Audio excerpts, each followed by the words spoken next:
Double engine सरकार का engine fail किया अखिलेश ने। भाजपा ने पिछले चुनाव जिस सोशल इंजीनियरिंग के सहारे लड़ा था, अखिलेश यादव उसे बिखेरने में लगे हैं।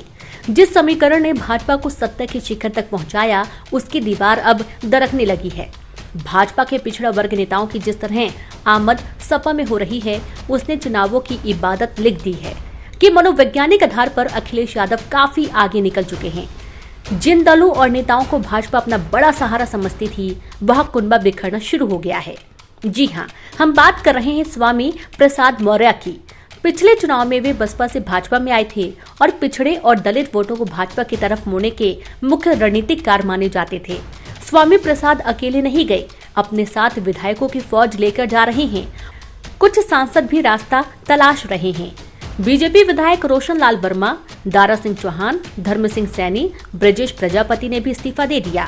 खास बात यह है कि पिछले चुनाव में भाजपा ने जिस गैर यादव ओबीसी को अपने साथ जोड़ा था, अखिलेश यादव ने उन्हीं को तोड़ने का काम किया है। इस तरह की सोशल इंजीनियरिंग मुलायम सिंह यादव पहले किया करते थे। स्वामी प्रसाद मौर्य ने ये फैसला ऐसे वक्त लिया है जब मंगलवार को बीजेपी की अहम बैठक चल रही थी। इसमें गृह मंत्री अमित शाह और यूपी के सीएम योगी आदित्यनाथ भी उपस्थित थे। उत्तर प्रदेश की राजनीति पर नजर रखने वाले विश्लेषक स्वामी प्रसाद मौर्य को पिछड़े वर्ग का बड़ा और असरदार नेता बताते हुए दावा कर रहे हैं कि चुनाव पहले उनका अलग होना बीजेपी के लिए झटका साबित हो सकता है। भाजपा ने स्वामी प्रसाद मौर्य को मनाने की कोशिश की। उप मुख्यमंत्री केशव प्रसाद मौर्य ने इसके लिए ट्वीट भी किया, पर वे उस वक्त तक अखिलेश से मुलाकात कर चुके थे और सपा में शामिल होने की घोषणा कर चुके थे। स्वामी प्रसाद मौर्य ने इस्तीफा देने के बाद मीडिया से बात की और दावा किया कि उनके साथ कितने और नेता बीजेपी छोड़कर आएंगे, ये अगले 1-2 दिन में साफ हो जाएगा।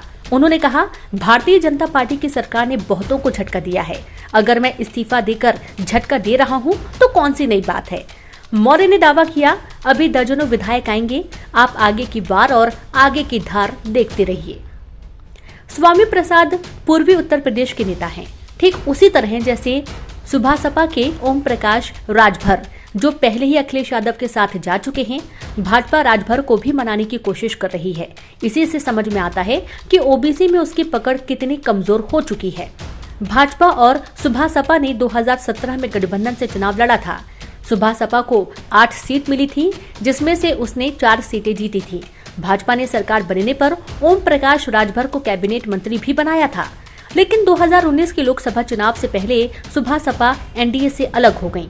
पूर्वांचल के कुछ जिलों में सुबह सपा का काफी प्रभाव है। भाजपा को भी कुछ सीटों पर सुबह सपा की ताकत का एहसास है। इसके अलावा भाजपा का घटक दल रही अपना दल को भी अखिलेश ने 2 फाड़ कर दिया है। एक हिस्सा सपा के साथ आ गया है। तीसरी तरफ पश्चिमी यूपी का बड़ा वोट बैंक जाट समाज भी भाजपा से कटकर सपा के साथ जा चुका है। इस इलाके में जाटों की पार्टी राष्ट्रीय लोकदल के साथ सपा का गठबंधन हो गया है। कुशवाहा समाज की पार्टी महान दल भी सपा के साथ खड़ी है। इस तरह की सोशल इंजीनियरिंग को सपा पहले से ही कर रही है, पर स्वामी प्रसाद मौर्य के रूप में उन्होंने भाजपा को बड़ा झटका दिया है। स्वामी प्रसाद मौर्य ने 1980 में राजनीति में कदम रखा और स्वामी प्रसाद मौर्य ने 1996 में बसपा की सदस्यता ले ली, जिसके बाद उन्हें प्रदेश महासचिव बनाया गया। इसके बाद उन्होंने डलमऊ, रायबरेली से बसपा के टिकट पर विधानसभा चुनाव लड़ा और जीतकर विधायक बने। 2009 में उन्होंने पडरौना विधानसभा उपचुनाव लड़ा और केंद्रीय मंत्री आरपीएन सिंह की मां को हराया। मई 2022 से अगस्त 2022 तक उन्हें मंत्री का दर्जा दिया गया। अगस्त 2002 से सितंबर 2003 तक नेता प्रतिपक्ष रहे। जनवरी 2008 में उन्हें बसपा का प्रदेश अध्यक्ष बनाया गया। 2012 में मिली हार के बाद मायावती ने उन्हें प्रदेश अध्यक्ष से हटाकर नेता प्रतिपक्ष बनाया और उनकी जगह राम अचल राजभर को प्रदेश अध्यक्ष बनाया। स्वामी प्रसाद मौर्य का जाना इसलिए भी भाजपा के लिए परेशानी का कारण बनेगा, क्योंकि उत्तर प्रदेश की राजनीति में भले ही केशव प्रसाद मौर्य उप मुख्यमंत्री हों, पर समाज की राजनीति में स्वामी प्रसाद का कद बड़ा है।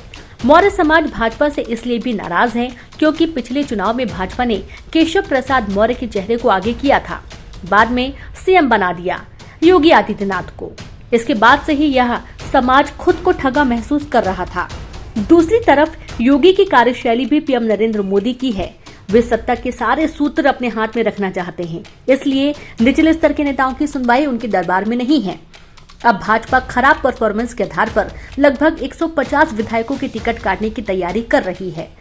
भाजपा में मची भगदड़ से साफ है कि चुनाव के पहले चरण में अखिलेश यादव ने बढ़त बना ली है।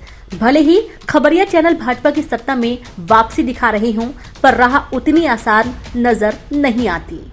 भले ही खबरिया चैनल भाजपा की सत्ता में वापसी दिखा रहे हों, पर राह उतनी आसान नजर नहीं आती। बेवकफार.in की रिपोर्ट।